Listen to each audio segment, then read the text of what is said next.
o universo está a se expandir.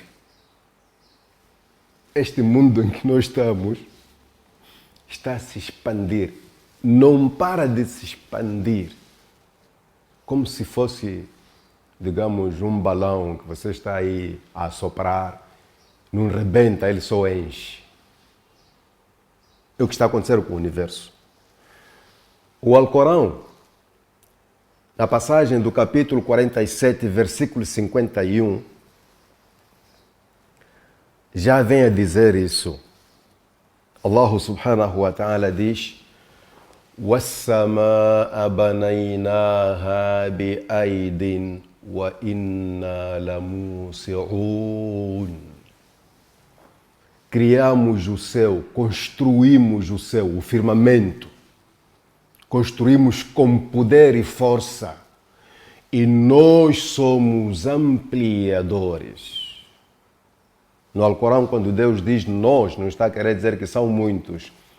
Nós chamamos isso de plural de majestade. Quando uma pessoa fala como se fossem três. Os governantes usam esse plural. Nos tribunais também usa-se esse nós, engrandecer-se. Deus também fala assim. Nós criamos o céu com força e poder, com muito poder. وَإِنَّا لَمُوسِعُونَ. E ainda continuamos a ampliar o universo. É o Alcorão que diz, no século VII, a ciência confirmou há poucos anos, há pouco tempo. Tem como dizer que Muhammad estava lá e vê como é que as galáxias se afastam umas das outras. E ele Não, desculpa lá. Não tem como. Allah subhanahu wa ta'ala diz que ele é que está a ampliar.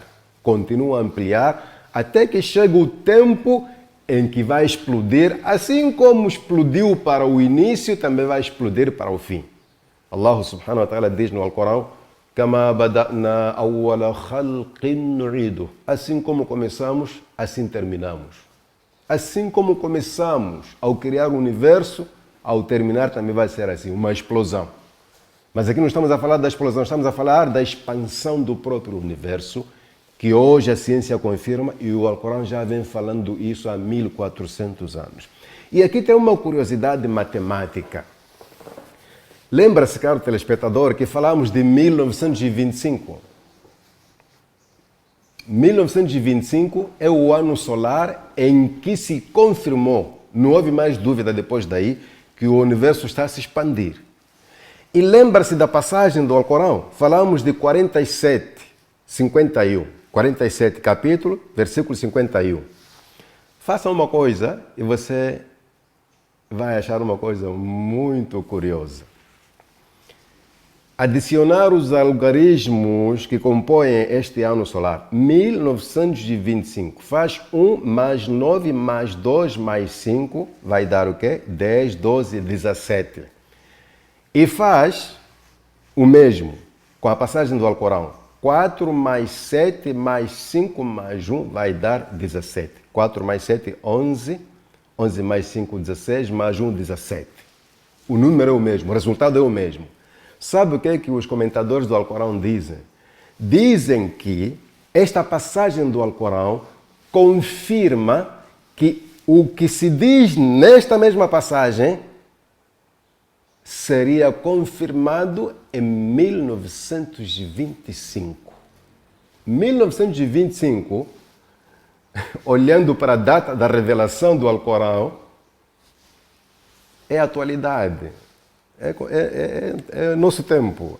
1925, daqui a alguns anos, digamos. Acha que é coincidência mesmo?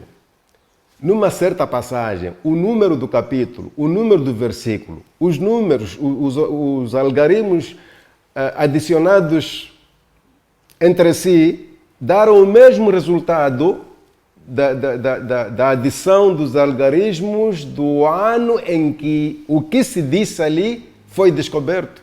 É coincidência isso? Nós chamamos curiosidade matemática do Alcorão.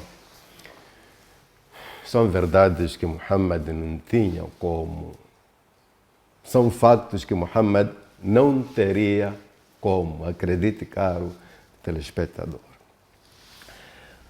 Vamos refrescar um pouco a nossa conversa com algo que não parece científico, mas realmente é científico.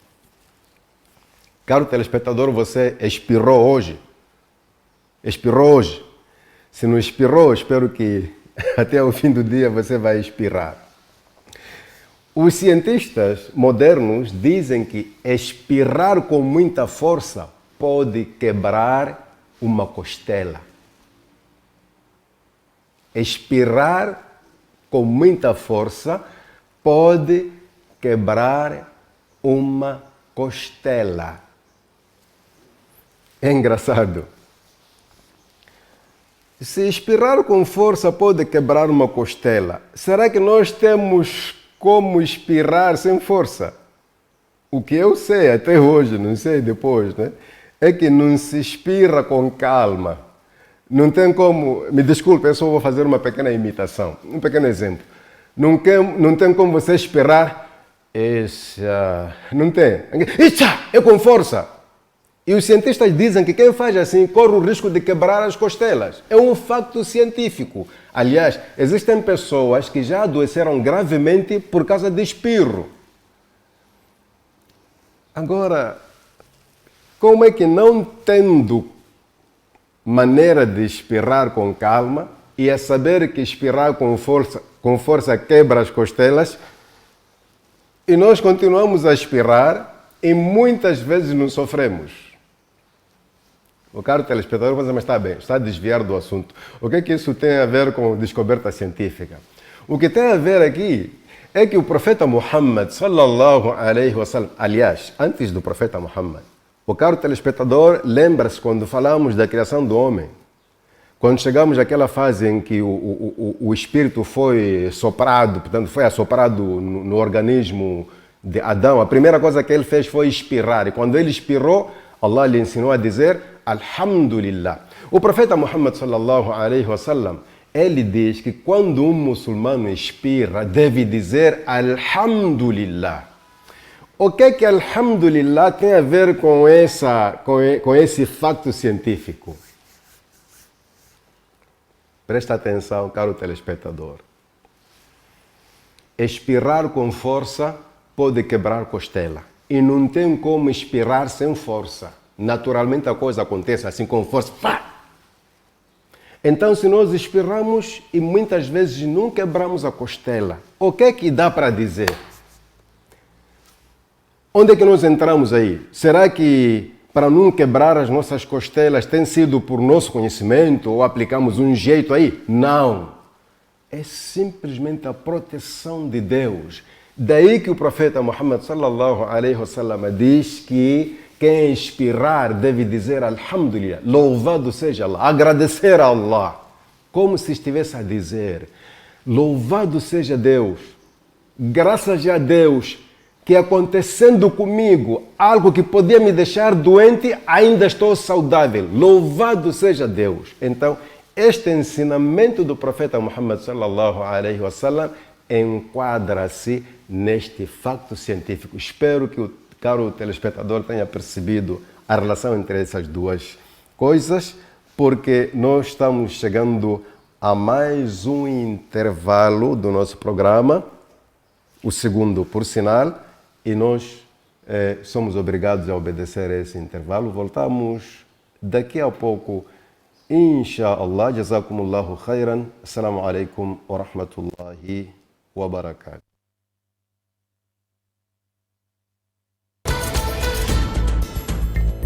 O momento com Sheikh Umar Ayub.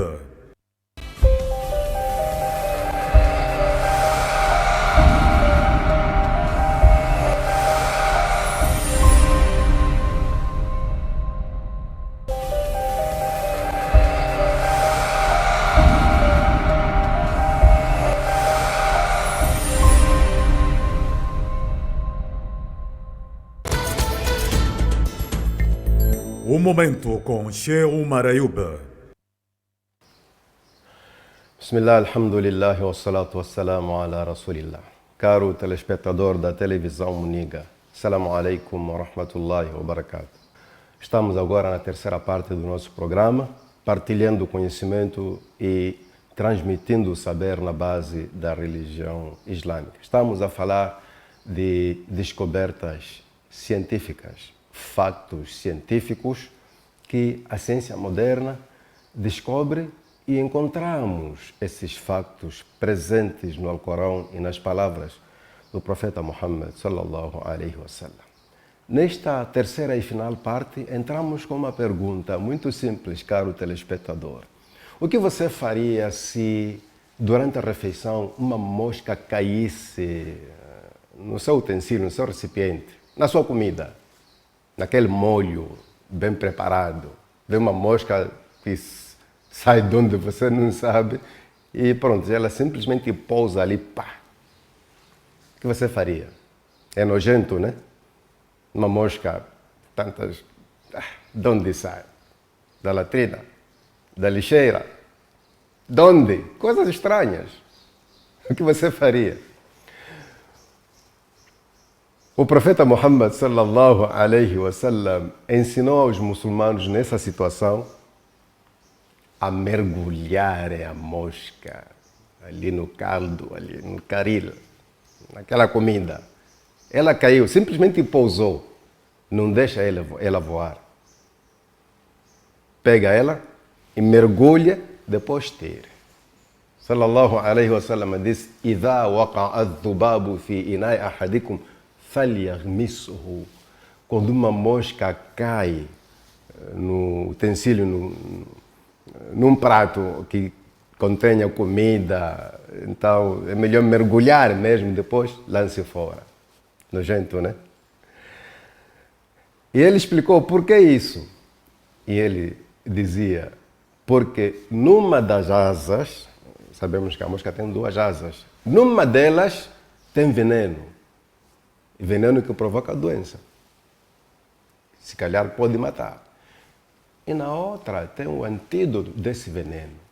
Tem um remédio dessas doenças contidas na outra asa. Aqui o profeta não especificou se é a asa direita ou esquerda. Ele disse que numa das asas tem doença e na outra tem a cura. Portanto, tem substâncias que curam a tal doença existente na outra asa. Curioso, né? Como é que fazemos a ligação com um facto científico? A ciência moderna descobriu que realmente as moscas, elas transportam consigo numa das asas bactérias ou, sei lá, substâncias que criam doenças. Várias doenças como a malária, como a diarreia, como mais outras. E que na outra asa tem substâncias que combatem as doenças contidas naquela primeira. É a ciência moderna a confirmar um facto que nos foi apresentado em forma de palavras do profeta Muhammad sallallahu alaihi wasallam. E o profeta sallallahu alaihi wasallam é descrito no Alcorão como aquele que quando fala, não fala só por falar. Ma yantiqu anil hawa in huwa illa wahyun yuha. A pergunta é: qual é o aparelho que o profeta Muhammad sallallahu alaihi wasallam usou para ver, para chegar à conclusão de que numa das asas da mosca tem doença e na outra tem a cura da doença? Naquele tempo, se a ciência hoje fez pesquisas de muito tempo, aprofundadas, com meios sofisticados para chegar a essa realidade, onde é que o profeta foi buscar isso? Se não for que Allah subhanahu wa ta'ala lhe informou. Aliás, é aqui onde a fé se prova, porque pôr em prática este hadith, implementar este ensinamento, não é coisa fácil. É preciso confiar na pessoa que fala. Se o profeta falou isso, nós vamos fazer isto. Porque um dos objetivos desses factos é que, concordando com aquilo que praticamente nós confirmamos, não temos como negar o que ele diz mesmo que nós não entendamos. Não tem como negar. Vamos para um outro facto, e este facto tem a ver com o movimento do Sol. Durante muito tempo, acreditava-se que o Sol não se movia. As pessoas pensavam que o que está em movimento é simplesmente a Terra. O Sol estava no centro a iluminar os planetas e que ele não se movia. E depois chegou-se à conclusão de que o Sol se move, e move-se muito rápido mesmo. E por que nós não notamos esse movimento rápido do Sol? Aqui tem uma coisa muito interessante, antes que eu chegue ao fim. O profeta Muhammad sallallahu alaihi wasallam recebeu a revelação de uma passagem do Alcorão que diz: "Wash-shamsu tajri li mustaqarrillah." Ele recitou para os seus companheiros que o Sol corre para o seu lugar de repouso. O Sol corre. As pessoas daquele tempo entenderam de um jeito diferente do que entendemos hoje. É que as pessoas conseguem ver que o Sol anda, corre, mas com lentidão, desde o nascimento ao seu pôr. Ninguém tinha como desmentir isso. As pessoas acreditaram naquilo que o Alcorão falou. Do mesmo jeito que um dia, o profeta sallallahu alaihi wasallam olhou para cima e perguntou aos seus companheiros: estão a ver aquela estrela? Eles disseram assim. Ele perguntou: na vossa opinião, ou seja, vocês sabem a que distância a estrela está de nós? Sabem calcular a distância entre a estrela e nós? Eles disseram: Allahu wa Rasuluhu alam. Isso quem sabe é Allah e depois o seu mensageiro. O profeta sallallahu alaihi wasallam disse: Ma baina hadha an-najm wa baina, entre nós e a estrela temos 500 aam, temos 500 anos de percurso. Naquele tempo, a coisa mais veloz que as pessoas usavam para percorrer distâncias era o cavalo. Então eles ficaram naquilo de que entre nós e a estrela poderíamos, portanto, percorrer uma distância equivalente a 500 anos, portanto, de cavalo. É o que eles perceberam. O profeta falou de 500 anos. Hoje, a ciência descobriu que os 500 anos não eram os anos desses que nós conhecemos, eram os anos da área científica, que são anos-luz, que é um tempo muito longo. O que eu quero dizer com isso é que o profeta sallallahu alaihi wasallam, ou o Alcorão, falava coisas que as pessoas percebiam conforme o tempo em que viviam, as situações e os meios. E que a mesma informação não deixa de ser certa no tempo em que a tecnologia nos dá, portanto, a possibilidade de vermos as coisas de outro jeito, mas não deixa de ser verdade. É mais ou menos o que está a acontecer aqui. Durante muito tempo, as pessoas pensavam que o Sol não se movia. Descobriu-se que ele se move a uma velocidade igual a 17.280 km por dia. Essa é a velocidade do Sol. Por dia, em 24 horas, o Sol percorre 17.280 quilômetros. Mas percorre essa distância indo para onde? Os cientistas dizem que existe um lugar chamado ápice solar. Ápice solar em linguagem vulgar, porque essa coisa de linguagem científica complica muito a nós. Em linguagem vulgar, ápice solar seria o ponto final do Sol. Ele sai para chegar a esse ponto e para depois voltar. O Sol anda para um certo lugar, chegando aí, volta. Passa por outra via, como é que volta, Allah sabe mais. Então, os cientistas chamam esse lugar de ápice solar. Então, o profeta sallallahu alaihi wasallam um dia perguntou a um dos seus companheiros. Ele disse: Atadri aina tadhhabu shams? Você sabe onde o Sol vai? Uma pergunta dessas, num tempo como aquele, a primeira coisa que aparece na mente da pessoa é o Sol vai onde se põe. Se nasce assim é porque vai para o seu poente. O profeta sallallahu alaihi wasallam não é isso que ele queria. Ele simplesmente queria ensinar a pessoa o que acontece com o percurso do sol. Então, um dos companheiros disse, eu não sei para onde vai o sol. E o profeta sallallahu alaihi wasallam disse, فَإِنَّهَا تَذْهَبُ حَتَّى تَسْجُدَ تَحْتَ الْعَرْشِ. Esse sol que você vê a passar aí, realmente ele vai para um certo lugar debaixo do trono de Allah e lá onde ele se prostra.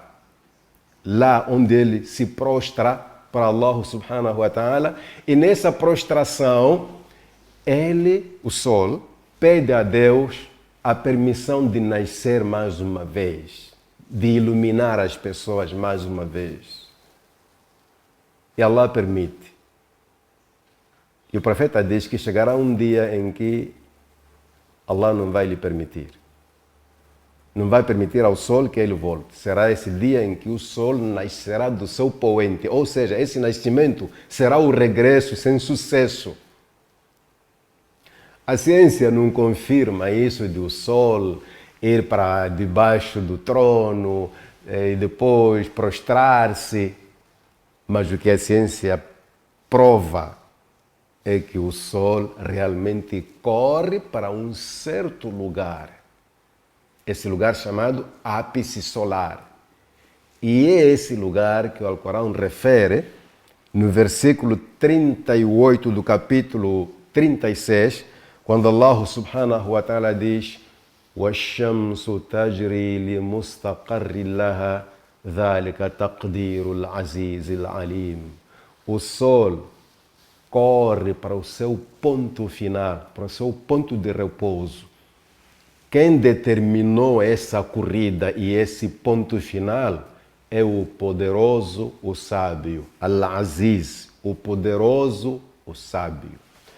E nós estamos aqui perante uma descoberta. Os cientistas descobriram que realmente o Sol corre. Surgiram pessoas a contestar, tipo, não, o Sol não corre, ele gira em volta, sei lá, de uma certa galáxia, essas coisas todas. Mas o tempo não tardou e apareceu a confirmação que cientificamente diz que o Sol realmente corre a uma alta velocidade.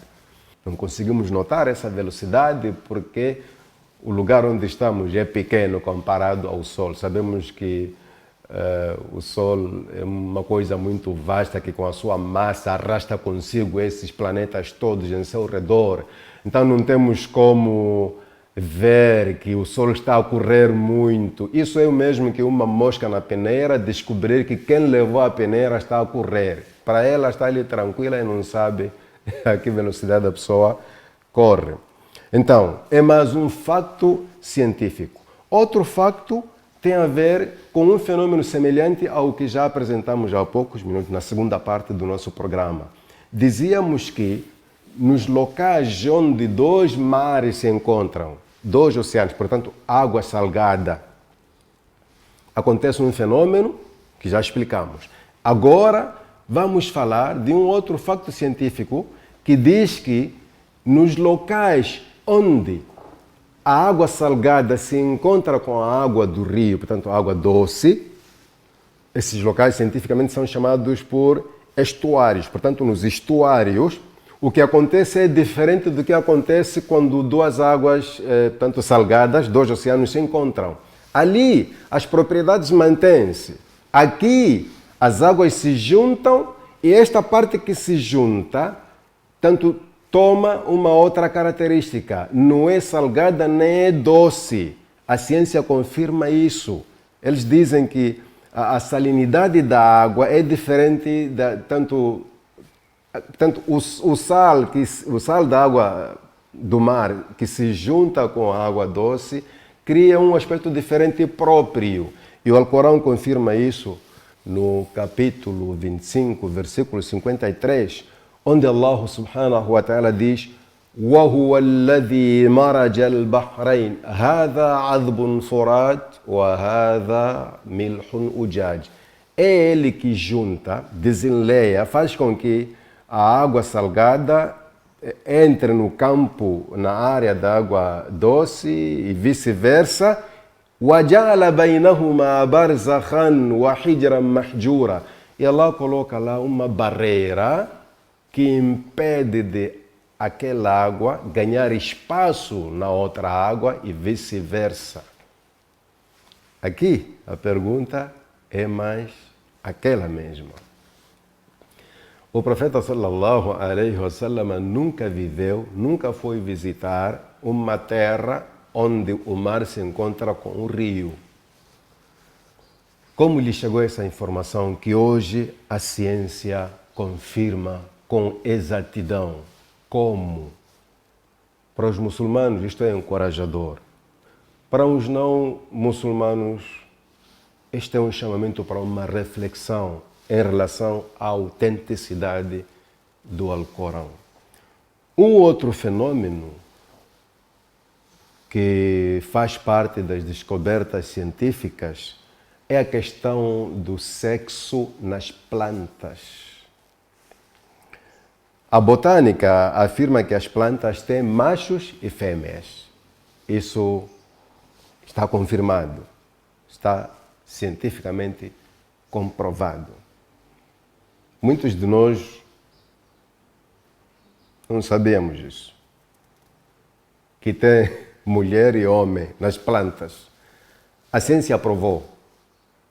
É só questão de falar com um professor de biologia ou qualquer perito dessa área da botânica, ele vai nos trazer os detalhes.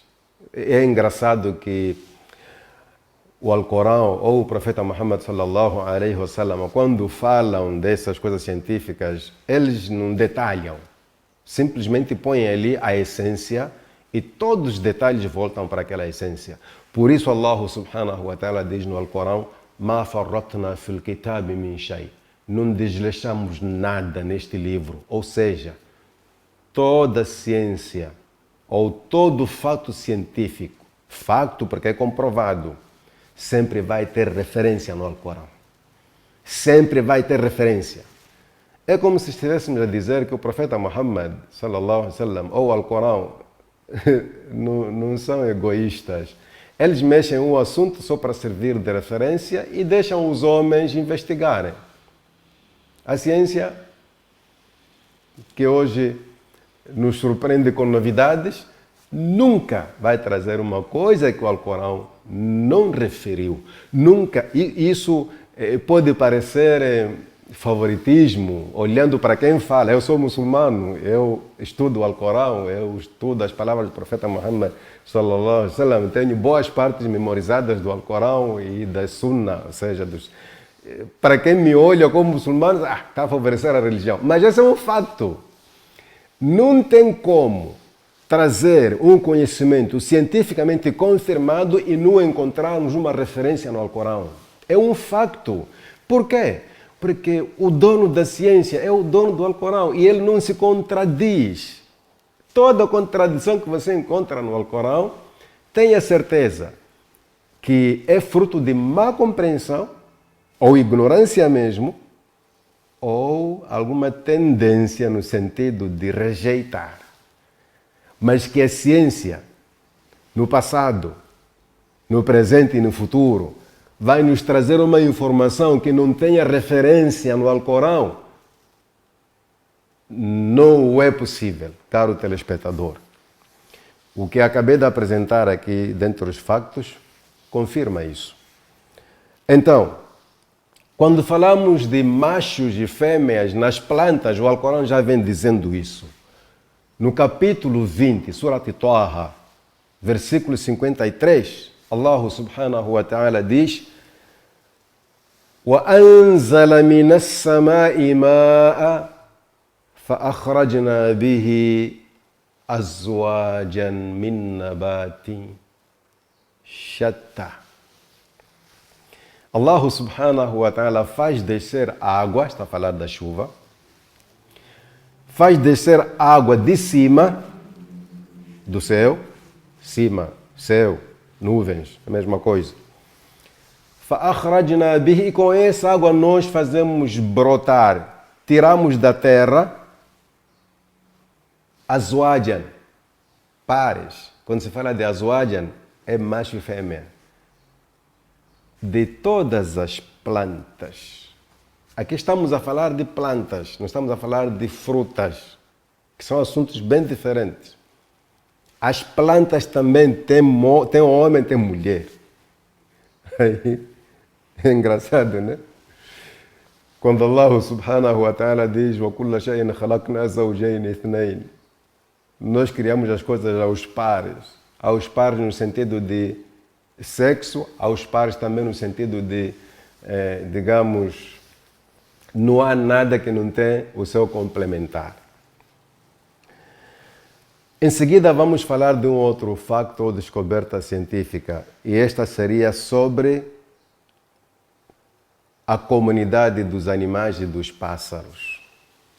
A ciência moderna confirma que os animais vivem em comunidade e os pássaros também.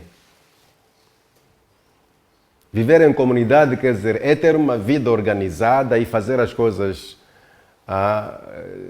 em conjunto, na base de combinação. Assim como nós vivemos, nós pessoas, tentamos organizar a nossa vida de modo a nos diferenciarmos das outras criaturas irracionais.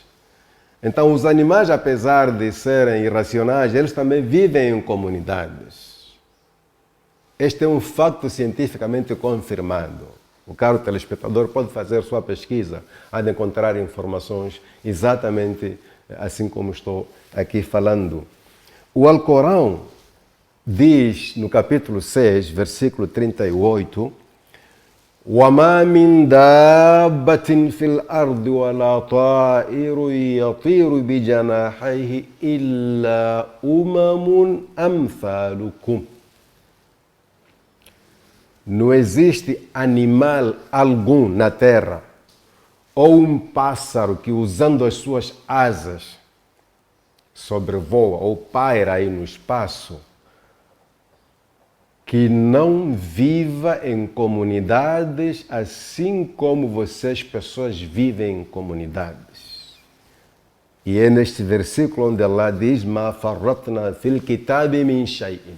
Nós não desperdiçamos, não desleixamos nada neste livro. Trazemos informações necessárias e exatas.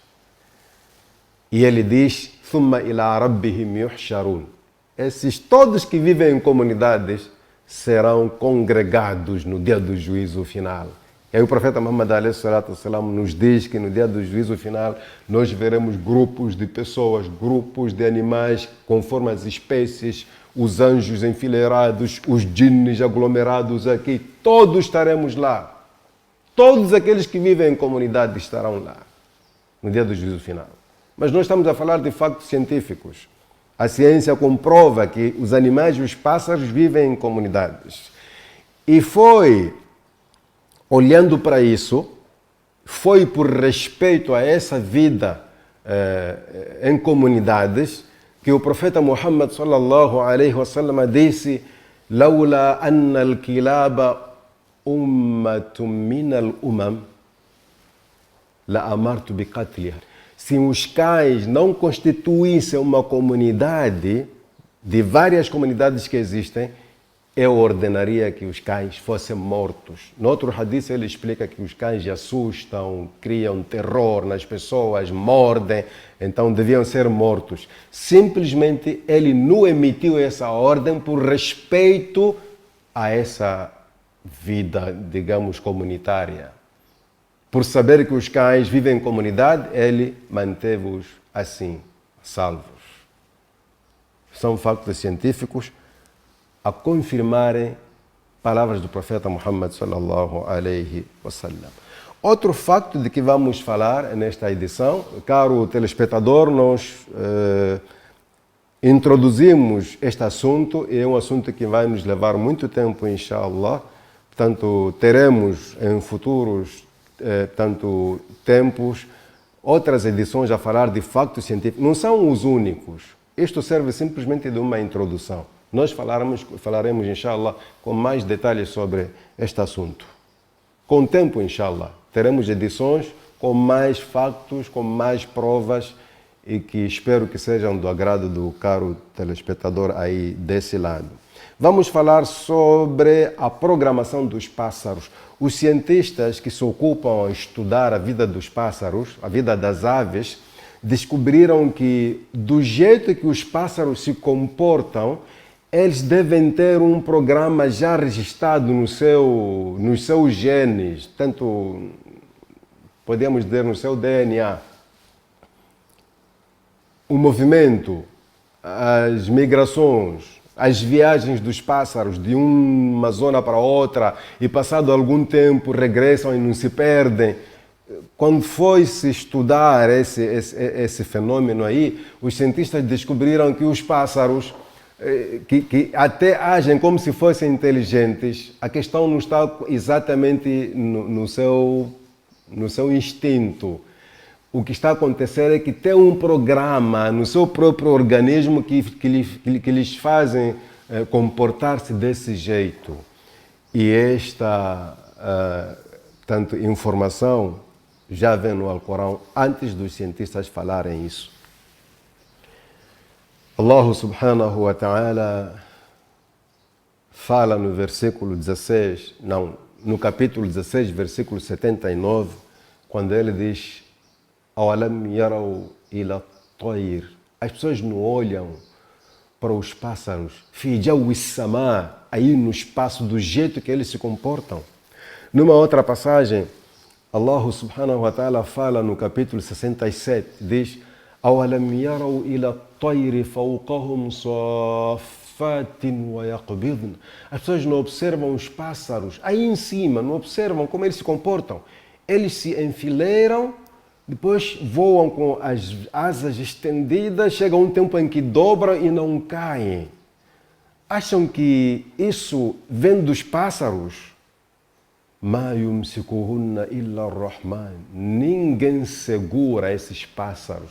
Ninguém mantém esses pássaros senão o beneficente, ar-Rahman, aquele que beneficia todas as suas criaturas, aquele que controla o que cria.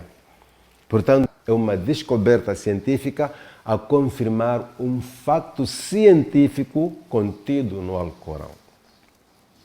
Falamos de plantas, fêmeas e machos.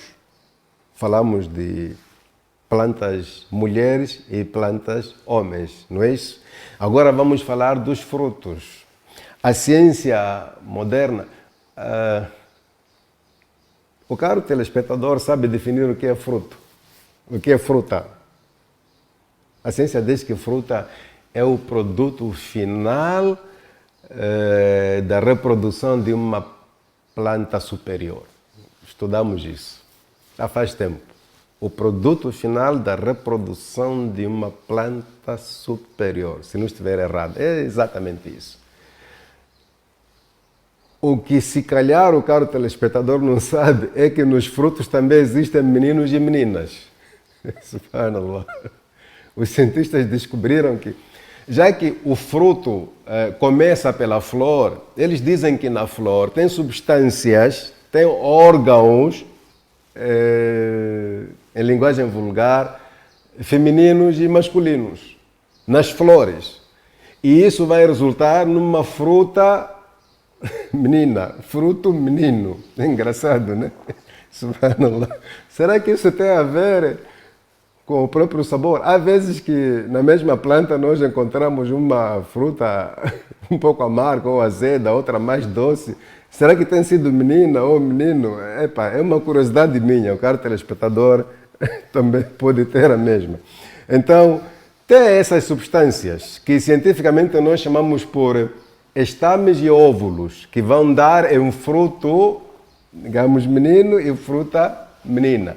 O Alcorão, no capítulo 13, versículo 3, diz o mesmo. Portanto, a ciência moderna confirma o que o Alcorão falou há 1400 anos. Allah subhanahu wa ta'ala diz: وَمِنْ كُلِّ الثَّمَرَاتِ. De todas as frutas, جَعَلَ فِيهَا زَوْجَيْنِ اثْنَيْنِ. Allah criou aos pares. Tem fruta menina e tem o fruto ali. MashaAllah. MashaAllah. Agora aparece o homem, chama papaya tudo, quando devia dizer papaya e papaio. Mas tem razão de falar papaya, porque não sabemos qual é o papaio ali, não é? Brincadeiras. Mas é assim, temos isso confirmado pela ciência. E o Alcorão já vem dizendo, desde o século VII, وَمِنْ كُلِّ الثَّمَرَاتِ جَعَلَ فِيهَا زَوْجَيْنِ اثْنَيْنِ. De todas as frutas, tem lá. Tem o macho e tem a fêmea. Allahu Akbar. La hawla wa la quwwata illa billah. Outra confirmação da ciência.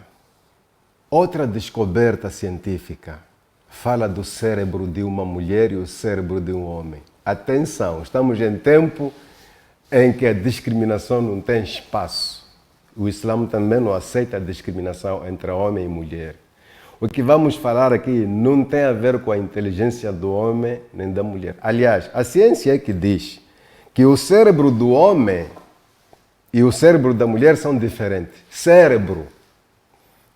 O macho tem um cérebro maior e a fêmea, portanto a mulher, tem cérebro menor. Isso não interfere na inteligência. Atenção, nós sabemos que existem homens que, comparados a certas mulheres, não são inteligentes. Então, a questão de inteligência não tem a ver com sexo. Allah dá inteligência a quem Ele quer, do jeito como Ele quer. O que importa aqui, já que estamos a falar de descobertas científicas, é que esta comprovação dos cientistas de que o homem tem cérebro maior e a mulher tem um cérebro menor, enquadra-se no fato de o Alcorão ter dito que وَلَيْسَ الذَّكَرُ كَالْأُنْثَى, o macho não é como a fêmea, em todos os aspectos.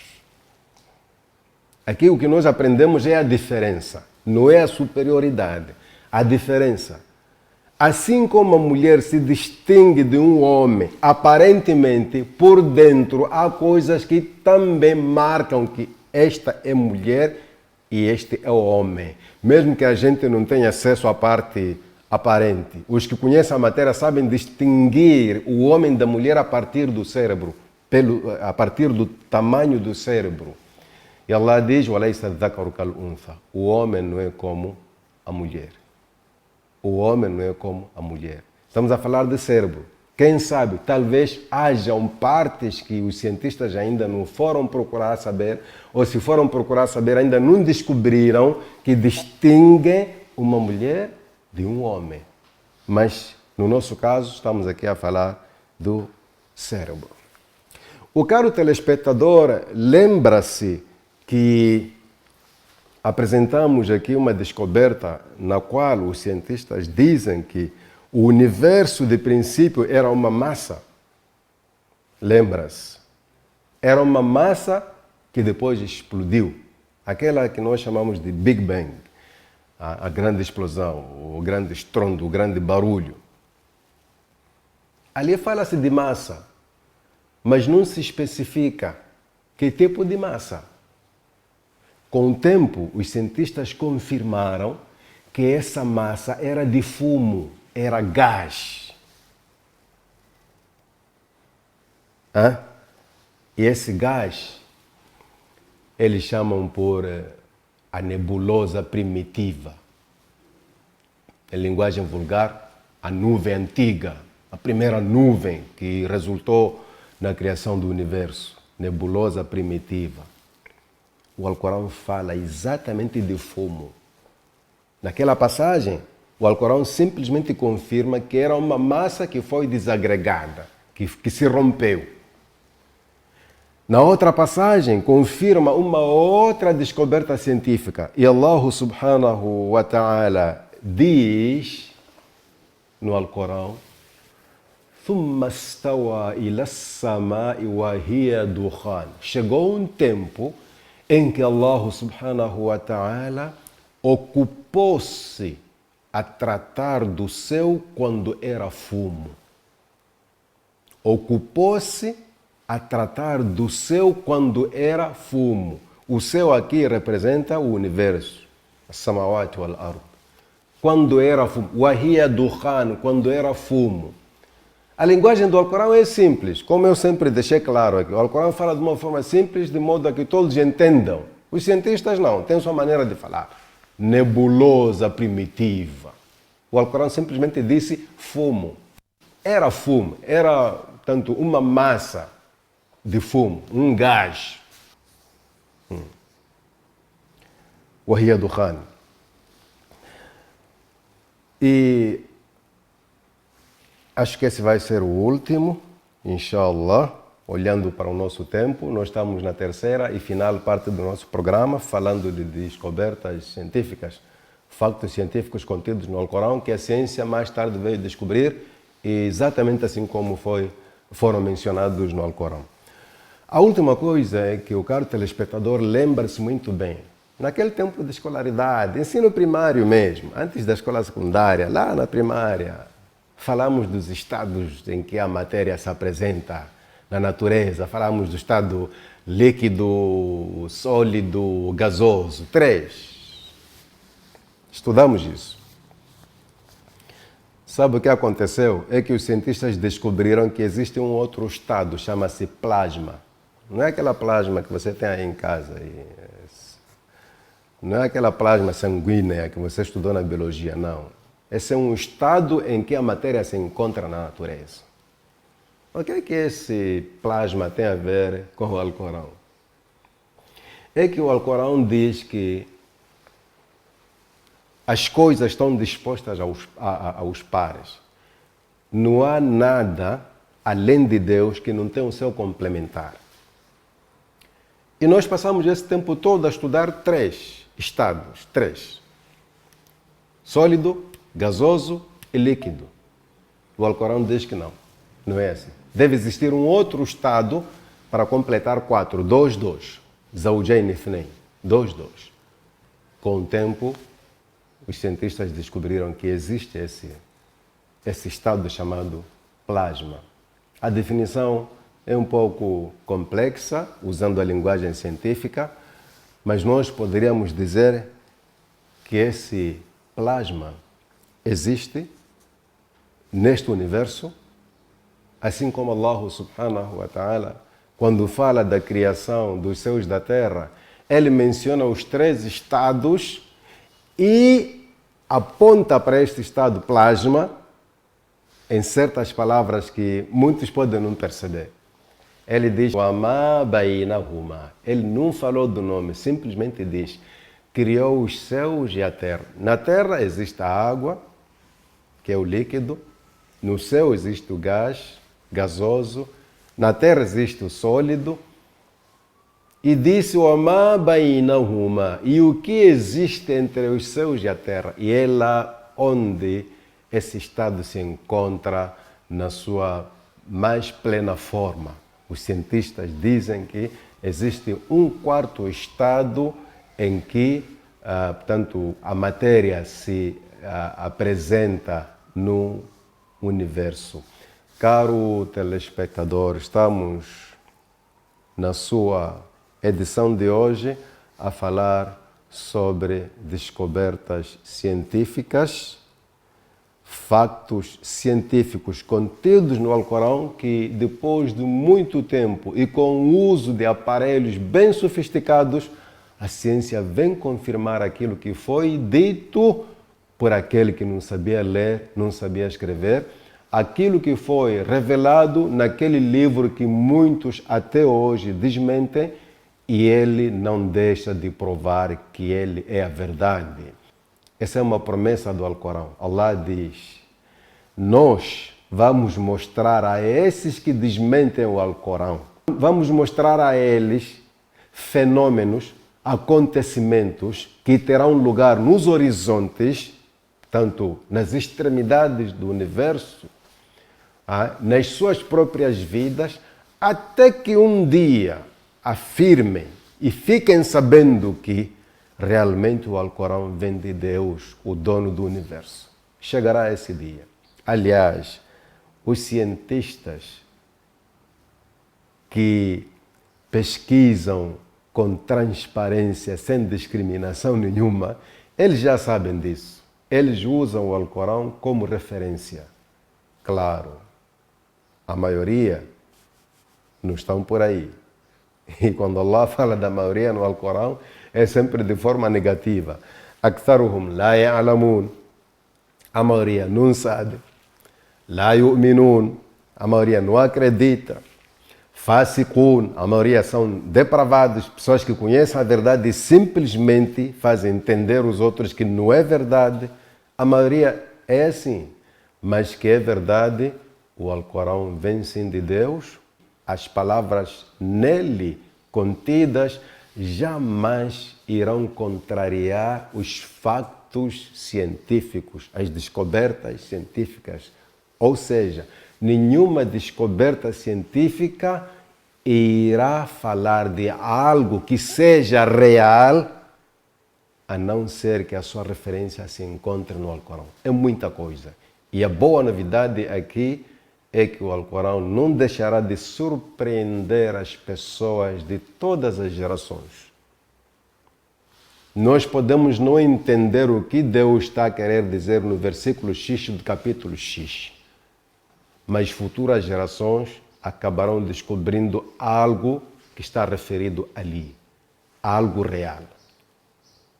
Sabe, como pessoa e muçulmano, é só por causa disso que eu gostaria de viver o tempo todo, só para viver de perto as descobertas científicas que vão se confirmando e vão, portanto, encontrando suas referências no Alcorão. Mas não tem como viver todo o tempo, então o pouco que já confirmamos é suficiente, é bastante para nós que somos muçulmanos. E espero que o caro telespectador também crie o hábito de ler o Alcorão e aprenda mais do que falamos aqui, porque é de lá que nós bebemos e você também pode beber de lá. Jazakumullahu khairan, estamos a chegar a mais um fim do nosso programa. Momentos de partilha de conhecimento, momentos de transmissão do saber com base na religião islâmica. Espero que o caro telespectador esteja em boa disposição e desejo para si, inshallah, um bom início de semana. Até o próximo domingo às 10 horas, aqui na sua televisão Muniga. Jazakumullahu khairan. Assalamu alaikum wa rahmatullahi wa barakatuh.